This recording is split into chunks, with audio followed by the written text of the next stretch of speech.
অনেক দিন পর একটা রেসিপির লং ভিডিও নিয়ে এলাম।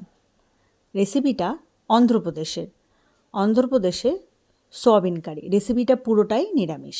চলুন তাহলে শুরু করা যাক। প্রথমে সয়াবিনটাকে ভালো করে সিদ্ধ করে নিতে হবে।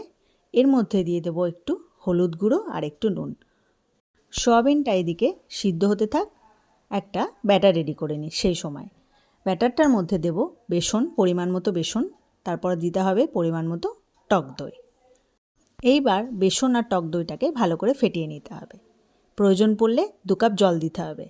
কনসিস্টেন্সিটাকে একটু পাতলা করে রাখাটাই ভালো, না হলে জমাট বেঁধে যেতে পারে। এদিকে সয়াবিনটা দেখতেই পাচ্ছেন সিদ্ধ হয়ে গেছে। ভালো করে ঠান্ডা জলে ধুয়ে নিয়ে জল চিপে রেখে দিতে হবে।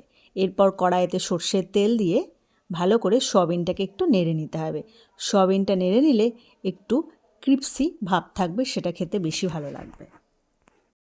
এরপর কড়াইতে আবার সর্ষের তেল দিয়ে ওর মধ্যে দিয়ে দেবো সর্ষে আর গোটা জিরে।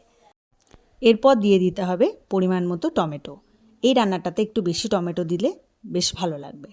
টমেটোটা ভাজা হয়ে গেলে দিয়ে দেবো নুন, এরপর দিয়ে দেবো একটু চিনি, তারপর দেবো ধনে গুঁড়ো আর জিরে গুঁড়ো আর হলুদ, আর দিয়ে দেবো একটু আদা বাটা। এরপর মশলাটাকে ভালো করে কষিয়ে নিতে হবে। অনেকক্ষণ পর্যন্তই কষাতে হবে যাতে তেলটা বেরিয়ে আসে। তারপর দিয়ে দেবো একটু কাশ্মীরি রেড চিলি পাউডার, দিয়ে দেবো পরিমাণ মতো লঙ্কা আর কারি পাতা। এই সময় আপনারা চাইলে কারি পাতাটা নাও দিতে পারেন, কোনো অসুবিধা নেই, এটা অপশনাল। এরপর দিয়ে দেবো বেসন আর টক দইয়ের পেস্টটাকে একটু নেড়ে নিয়ে এর মধ্যে দিয়ে দেবো একটু জল। জলটা দিয়ে মিনিট 10 জন্য ফোটাতে হবে।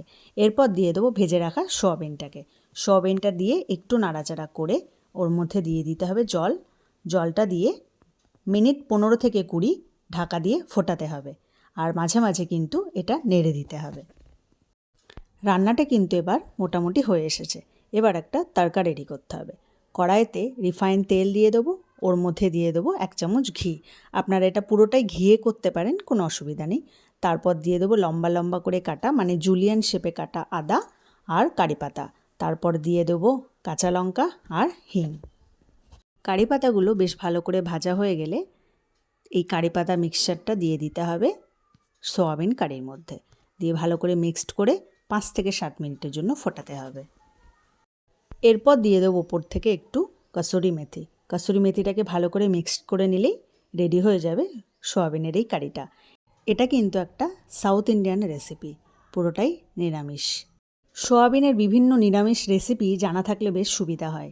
ভিডিওটা কেমন লাগলো অবশ্যই জানাবেন। সকলে ভালো থাকবেন, সুস্থ থাকবেন, আর একবার হলেও রেসিপিটা ট্রাই করে দেখবেন। ভাত রুটি দুটোর সাথেই ভালো লাগবে।